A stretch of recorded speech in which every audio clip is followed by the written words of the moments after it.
बोलो श्री कृष्ण भगवान की जय हो। श्रीमद् भागवत महापुराण की जय। श्रीमद् भागवत महापुराण में 7वां अध्याय सकट और तीर्णावत उद्धार। राजा परीक्षित ने पूछा, मुनिवर, भगवान श्री हरि सर्वशक्तिमान हैं। वह अनेकों अवतार लेकर बहुत सी लीलाएं करते हैं रहते हैं। वह लीलाएं मुझे अत्यंत प्रिय लगती हैं। इनके सुनने से अनेक जिज्ञासाएं शांत हो जाती हैं, अंत कारण शुद्ध हो जाता है और विविध विषयों का ज्ञान प्राप्त होता है। भगवान के प्रति अन्य भक्ति और भक्त जनों के संध्याय से प्रेम रस उत्पन्न हो जाता है। यदि आप मुझे उन लीलाओं को सुनने का अधिकारी समझते हो तो कृपया उनकी उन बल लीलाओं का उल्लेखन कीजिए जो उन्होंने बाल कृष्ण के रूप में की थी। श्री सुखदेव जी ने कहा, हे परीक्षित, जब भगवान श्री कृष्ण पालने में लेटे रहते थे तब उन्होंने पहली बार जब करवट बदली तो करवट बदलने का अभिषेक उत्सव मनाया गया। घर में गांव की बहुत सी स्त्रियां का जमघट लगा हुआ था और मंगल गीत गाए जा रहे थे। उन स्त्रियों के मध्य में खड़ी होकर यशोदा ने अपने पुत्र कृष्ण का अभिषेक किया। ब्राह्मणों ने मंत्र पाठ करके उन्हें आशीर्वाद दिया। थोड़ी देर बाद सलोने श्याम सुंदर को भूख लगी तो वह दूध के लिए घर में जाने से पहले कृष्ण को सकट छकड़ा के नीचे लिटाकर चली गई। कृष्णा दूध के लिए जोर जोर से रोने लगे। उस समय यशोदा घर में आए अतिथियों की सेवा में जा लगी, इसीलिए उसे कृष्ण का रोना सुनाई नहीं दिया। उस समय कृष्ण छकड़े के नीचे लेटे हुए रोते रोते अपने हाथ पैर उछटाने लगे। उसके हाथ पैर अभी बहुत कोमल थे, परंतु तभी उनका एक पैर छकड़े में जा लगा। इससे वह छकड़ा उलट गया। उस छकड़े में दूध दही की भरी हुई अनेक मटकियां रखी हुई थी। छकड़े के उलट जाने से वह सारे बर्तन टूट फूट गए और दूध दही बहने लगा। छकड़ा भी टूट फूट गया। सकट नामक राक्षस उसमें छिपा बैठा था। गिरने से वह मर गया। बच्चों, क्योंकि ये जो कृष्ण भगवान थे, जिस टाइम जन्मे उसी टाइम से ही ये खेल तमाशा दिखाने लगे, लीलाएं दिखाने लगे। देखो, जन्मते ही जो बंदी गृह में जितने जने थे सारे सो गए उनके पैरों के, क्योंकि स्वयं विष्णु भगवान का अंश था। कृष्ण भगवान जी ने अपने कदम कदम पे बताया है कि मैं भगवान हूँ। श्री राम जी ने नहीं बताया। श्री राम जी मानो ही बने रहे, क्योंकि कहते हैं कि राम बिना गति नहीं होती, राम बिना गति भी नहीं होती। अंत समय, जन्म से लेके अंत समय तक राम का नाम जबान में जरूर होना चाहिए, क्योंकि राम बिना मुक्ति नहीं मिलती और ना गति होती है। क्योंकि जिस टाइम इंसान लेके जाता है अस्थि को, उस टाइम बच्चों मुख से एक ही चीज निकलता है उसका, राम नाम सत्य है और सबका यही गत है। क्योंकि भगवान ने कहा है कि राम नाम सत्य है और सबका लास्ट में यही गत होता है। इंसान मृत्यु लोक में जो आता है बच्चों, उसे एक ना एक दिन ये मृत्यु लोक छोड़ के जाना पड़ता है ना। बस हम मानो हैं जो हम यहाँ आके भूल जाते हैं भगवान को, हम ईश्वर को भूल जाते हैं। हम जैसे बच्चों किसी के हम अस्थि लेके जाते हैं, किसी की शमशान में जाते हैं उसको लेके, तो हम जाते वक्त तो यही हमारे मन में होगा, हे परमात्मा अब किसी का बुरा नहीं करना है, भगवान का नाम जपना है, हरि का नाम जपना है और कुछ नहीं करना। हम जाते हुए यही सोचते जाएंगे, जाते हैं ना बच्चों। लेकिन जिस टाइम हम वापसी आते हैं तो सबसे पहले हम ये कहेंगे नीम खा लो, नहीं तो चिपक जाएगा, भूत बन जाएगा। एक बात बच्चों, जब आप सब समझते हो कि इंसान मरने के बाद भूत बनता है, तो आप क्यों नहीं धर्म करते, पाप क्यों करते हो? पुण्य करा करो। बच्चों किसी ने कहा, एक जैसे ये था बलि, ये उतना ही पाप किया करता और उतना ही दान किया करता, क्योंकि दानी इतना था कि उसके दरबार से कोई खाली नहीं जाता, कोई भी खाली। जो मुंह से जबान निकाल दिया वो सच्चा था। जैसे इन्हें कहा था राजा दशरथ ने, रघुकुल रीत सदा चली आई, रघुकुल रीत सदा चली आई, प्राण जाए पर बचन न जाई। क्योंकि रघुकुल रीत सदा चली आई, प्राण जाए पर बचन न जाई। तो वैसे ही जो बलि था वो अपना दान पुण्य में इतना माहिर था और जबान का पक्का था, जो वामन विष्णु भगवान वामन के अवतार में आए और उनका सब कुछ 3 पग में ले लिया, सब कुछ ले लिया। वो खुद अपने शरीर को भी, जिस टाइम 2 पग तो उन्होंने नाप लिया, लेकिन तीसरा पग नापने को नहीं हुआ, तो अपना शीश नीचे कर दिया। तो शीश में पैर जैसे ही रखे वैसे ही नीचे पाताल में चले गए। भगवान ने आशीर्वाद दिया कि तुम यहाँ के राजा बनोगे। सतलोक चला गए और सतलोक में वो आज भी राजा है। तो बच्चों कहते हैं कि भगवान जब छोटे थे, कृष्ण भगवान उसी टाइम से बताने लगे कि मैं विष्णु भगवान का अवतार हूँ। छकड़े में लात मारा, छकड़े में छिपा हुआ था राक्षस, वो मर गया। क्योंकि बच्चों भगवान को, क्योंकि भगवान तो अंतर्यामी है, भगवान सब कुछ जानते हैं, भगवान को बताने की जरूरत नहीं होती। हम कहते हैं हमारा भगवान सुनता नहीं है। बच्चों हम हद से ज़्यादा परमात्मा का खुशामद करके मांगते हैं। परमात्मा को पता है किस टाइम देना है, किस टाइम लेना है, भगवान को पता है। और बच्चों आज एक और हाथ जोड़ के प्रार्थना करती हूँ, ये बात आप अमल जरूर करना। अगर आपके पास दौलत है बच्चों, तो दौलत संभाल के जरूर रखना, क्योंकि माँ लक्ष्मी जिसके पास आती है अपने जीवन में, हर एक इंसान के जीवन में 3 दफ़े माँ लक्ष्मी आती हैं। अगर हम तीनों दफ़े माँ लक्ष्मी को अस्थाई रूप से ना टिका सकें, तो बच्चों हम वही दलिदर का साथ लेंगे, वही घर में टोटा गरीबी होती है। तो माँ लक्ष्मी जिस टाइम आए तो दोनों हाथों से माँ लक्ष्मी को लो। और बच्चों जहाँ पे दान करना है, कहते हैं दान करने से, अगर आप 100 का दान करते हो तो आपके यहाँ 500 रुपये का आमदनी होता है।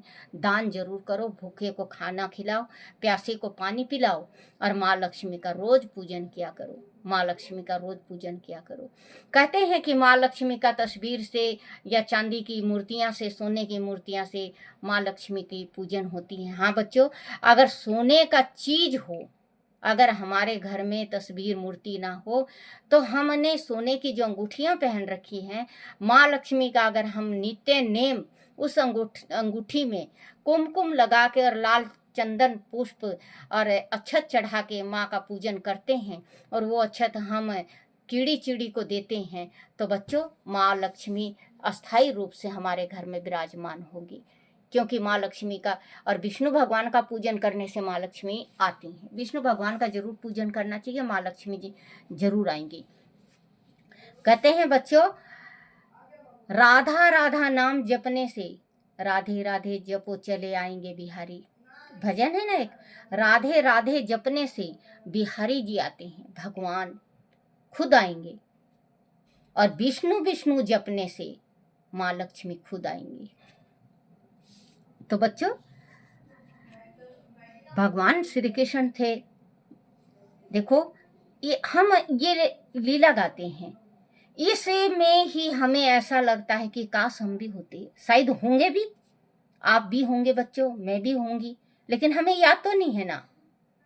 जैसे श्री कृष्ण भगवान ने कहा था, बोले हे अर्जुन तुझे याद नहीं है, मुझे 3 जन्मों का याद है, तेरी और मेरी। वैसे हमने बहुत ही जन्म लिया है, 3 जन्मों का तुझे बताऊंगी। हम नर, मैं नर, तू नर था, मैं नारायण। कृष्ण भगवान जी कहते हैं, बद्र का आश्रम में अपन ने तप किया था दोनों ने, तो तुम नर थे और मैं नारायण। और बच्चों बस ये जो 2 हैं जन्म, जैसे कि अभी मैं कृष्ण हूं और तुम अर्जुन। और एक जन्म का और बताया था, ध्यान नहीं है। तो कहते हैं कि नर नारायण, विष्णु भगवान का जो मतलब इन की जो पूजा किया था, भक्ति किया था, भगवान वैसे ही नहीं मिलते। हम सोचते हैं कि भगवान की घंटी बजा दें और परमात्मा मिल जाए। भगवान मालूम नहीं कितने हम जन्मों तक भगवान का सेवा करते हैं। बच्चों एक बात ये सोचो, कोई किसी किसी के मन में पूजा करने की बहुत तमन्ना होती है, इच्छा होती है, लेकिन वो पूजा नहीं कर सकता। और कोई पूजा इतना करता है, गरीब घर में भी चाहे अमीर घर में भी रहता है, वो पूजा इतना करता है, ये पिछले जन्म का पुण्य होता है। कोई एकदम खरबों का मालिक होता है और सन्यासी बन जाता है, वो पिछले जन्म का होता है उसका। तो जो सन्यासी बनता है, जो पूजा करता है, जो भक्ति करता है, जो भगवान का ध्यान करता है, जो दान करता है, जो पुण्य करता है, जो कन्यादान करता है, जो गौ दान करता है, जो धरती भूमि दान करता है, जो सरवन दान करता है, जो चांदी दान करता है, हीरा मोती दान करता है, जो केला दान करता है, अब करेगा अगले जन्म मिलेगा। हम अब करेंगे, अगले जन्म मिलेगा। जो हमने पिछले जन्म करा है, तो अब की हम दान करेंगे, इसका पुण्य हमें अगले जन्म मिलेगा। 3 जन्मों का पुण्य और पाप हमारे शरीर में होता है, 3 जन्मों का, हमें पता नहीं होता। जैसे भी जिसने अर्जुन ने कहा था, भगवान आप ये कहते हैं कि मैं सूर्यों को ज्ञान दिया हूँ, तो सूर्य तो कईयों अरबों साल से हैं। जब इन्होंने कहा था कि तुझे याद नहीं, मुझे याद है कि हम भी कई जन्म तक ही साथ रहे हैं।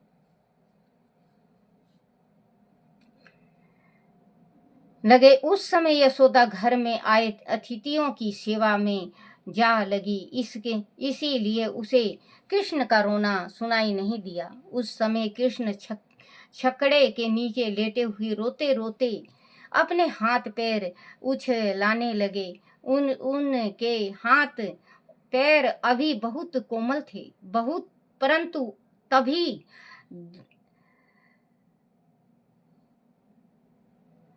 उनका एक पैर छकड़े में जा लगा। इससे वह छकड़ा उलट गया। उस छकड़े में दूध दही की भरी हुई अनेक मटकियां रखी हुई थी। छकड़े के उलट जाने से वह सारे बर्तन टूट फूट गए और दूध दही बहने लगा। छकड़ा भी टूट फूट गया। सकट नामक राक्षस उसमें छिपा बैठा था। गिरने से वह मर गया। उस समय वह जितनी भी स्त्रियां और ग्वाल बाल आदि एकत्र थे, वह सभी उस अद्भुत घटना को देखकर हैरान और व्याकुल हो उठे। सभी सोच रहे थे कि यह छकड़ा कैसे उलट गया। तभी वह खेलते ग्वाल वालों ने कहा कि इस बालक कहा कि इस बालक कृष्ण ने रोते रोते इसमें लात मारी तो वह उलट गया। वह उपस्थित गोप उसे बालक के अनंत बल को तो जानते नहीं थे, इसीलिए उन्होंने उनकी बातों पर विश्वास नहीं किया। यशोदा ने इसे किसी दुष्ट ग्रह का प्रभाव माना तो तत्काल अपने लाल को गोद में उठा लिया और उसे अपना दूध पिलाया तथा ब्राह्मणों से अनित ग्रहों को शांत कराने के लिए जाप करवाया। वह छकड़ा बड़ा भारी था। बहुत से ग्वाल वालों ने मिलकर बड़ी मुश्किल से उसे सीधा किया।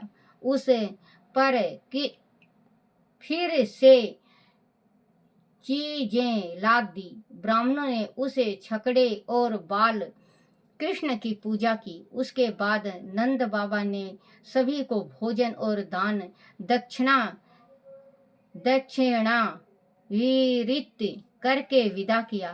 कहते हैं कि सदाचारी ब्राह्मणों का आशीर्वाद कभी निष्फल नहीं होता। सकट में छिपी दुष्ट आत्मा वहां से चली गई।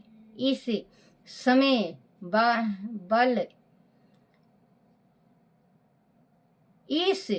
बाल कृष्ण तरह तरह की बाल लीलाएं करके अपनी माता और गोपियों को अचरज में डाल देते थे। एक दिन यशोदा जब कृष्ण को अपनी गोद में लिए खड़ी अपनी सखियों से बतिया रही थी तो कृष्ण ने अपनी वजन इतना अधिक बढ़ा लिया कि यशोदा के हाथ दुखने लगे। उन्होंने उसे उतार कर धरती पर बिठा दिया। वह मुस्कुरा पड़े। सभी कृष्ण तो कृष्ण है। वह मुस्कुरा पड़े। सभी सखियां कृष्ण को मुस्कुराते देखकर धन्य हो गई। उन्हीं दिनों ब्रज में तूर्णावत नामक एक दैत्य रहता था। वह कंस का निजी सेवक था। कंस ने उसे कृष्ण को मारने के लिए भेजा तो वह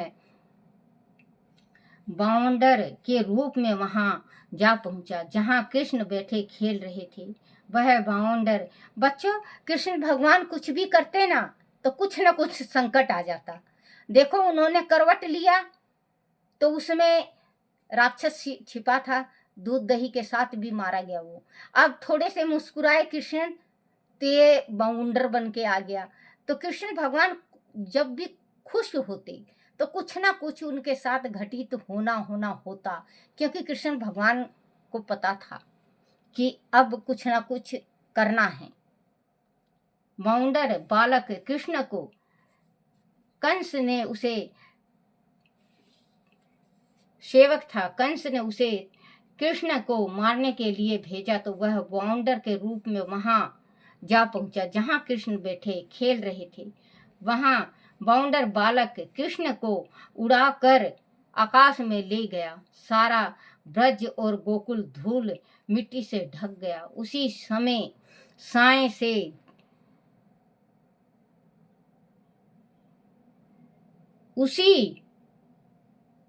ढक गया। उसकी सैया आकाश में ले गया। सारा ब्रज और गोकुल धूल मिट्टी में ढक गया। उनकी साय से दिशाएं कांपने लगी। यशोदा ने अपने पुत्र को जब वह नहीं देखा जहां वह उसे बैठा कर आई थी तो वह चिंतित होकर हाय तौबा मचाने लगी। उसी धूल भरी आंधी में अपने पुत्र को ना पाकर यशोदा शोक संताप होकर रोने धोने लगी। वह बार बार अचेत होकर धरती पर लुढ़क जाती। गोपियों ने दौड़कर यशोदा को संभाला। उधर आकाश में कृष्ण ने अपने आकार और वजन बढ़ाना आरंभ किया तो बाउंडर उसे सहन नहीं कर सका। उसका वेग थमने लगा। धीरे धीरे वह शांत हो गया और आकाश साफ दिखाई देने लगा। तब सभी ने आश्चर्य से देखा कि बाल कृष्ण ने तीर्णावत राक्षस का गला पकड़ा हुआ है और वह धरती पर पड़ा हुआ है। उनकी आंखें लटक गई हैं, वह मृत्यु पड़ा है। गोपियों ने झपट कर कृष्ण को गोद में उठा लिया। उसे लेकर वह यशोदा के पास आई तो उनकी जान में जान आई। जब गोपियों ने सारा वृत्तांत उसे सुनाया तो यशोदा ने सहम कर अपने बालक को अपनी छाती से लिपटा लिया और बोली, पता नहीं कौन है जो मेरे बालक की जान के पीछे पड़ा है। इसे ने किसी का क्या बिगाड़ा है? कभी पूतना तो कभी यह तिरनावत राक्षस। मुझे इनकी नजर उतारनी पड़ेगी। ये ऐसा कहती हुई उसे घर में ले गई। नंद बाबा ने यशोदा की बात सुनी तो उन्हें वासुदेव जी की बातें याद आने लगी। कंस की इन छोटे छोटे बालकों के पीछे पड़ा है, वह सभी राक्षस उसके अनुचार हैं। मुझे अपने पुत्र की सुरक्षा का पूरा प्रबंध करना होगा। एक दिन यशोदा जब बालक कृष्ण को दूध पिला चुकी और उसे सुलाने की कोशिश करने लगी तो बालक कृष्ण को सोने से पूर्व उबासी आ गई। जब भाई लेने के लिए जब बालक कृष्ण ने अपना मुख खोला तो वह आश्चर्य में भरकर उसके मुख में देखती रह गई। उसे मुख पर पूरा ब्रह्मांड घूमता हुआ उसे दिखाई दिया। आकाश, बच्चों जैसे कहते हैं मिट्टी खाते हैं भगवान, जब माँ यशोदा भगवान का मुख खुलवाती हैं उस टाइम भी ब्रह्मांड दिखता है। और ये जम्हाई लेते हैं, छोटे थे और जम्हाई लेते हैं सोने के वास्ते, तो माँ यशोदा ने पूरा ब्रह्मांड को देखा। एक दिन यशोदा जब बालक कृष्ण को दूध पिला चुकी और उसे सुलाने की कोशिश करने लगी तो बालक कृष्ण को सोने से पूर्व उबासी आ गई। जम्हाई लेने के लिए जब बालक कृष्ण ने अपना मुख खोला तो वह आश्चर्य में भरकर उसके मुख में देखती रह गई। उसे उस मुख में पूरा ब्रह्मांड घूमता हुआ उसे दिखाई दिया। आकाश, अंतरिक्ष, ग्रह मंडल, आकाश गंगा, तारे, चंद्रमा, सूर्य दिखाई, दिशाएं, अग्नि, वायु, समुद्र, द्वीप, पर्वत, नदियां, वन और समस्त चराचर प्राणी वह दृश्य देख कर यशोदा ने घबरा कर अपनी आंखें बंद कर ली। उसने जो विश्व रूप देखा वह आश्चर्यजनक था। बोलो श्री कृष्ण भगवान की जय हो। श्री कृष्ण गोविंद हरे मुरारी, हे नाथ नारायण वासुदेवाय, हे नाथ नारायण वासुदेवाय, हे नाथ नारायण वासुदेवाय। श्री कृष्ण गोविंद हरे मुरारी, हे नाथ नारायण वासुदेवाय, हे नाथ नारायण वासुदेवाय, हे नाथ नारायण वासुदेवाय। आरती श्री भागवत भगवान की है, आरती पापियों के पाप को है तारती। आरती श्री भागवत भगवान की है, आरती पापियों के पाप को है तारती। बोलो श्री कृष्ण भगवान की जय हो। श्रीमद् भागवत महापुराण की जय। अपने अपने माता पिता की जय, अपने अपने गुरुदेव महाराज की जय हो। हे मेरे कान्हा, हे मेरे बंसी वाले, हे मेरे छोटे से लड्डू गोपाल जी, मेरे से कोई भूल हो जाए, कोई गलती हो जाए, कोई टूटी रह जाए, मुझे क्षमा करना, क्षमा करना, क्षमा करना। बोलो श्री कृष्ण भगवान की जय हो।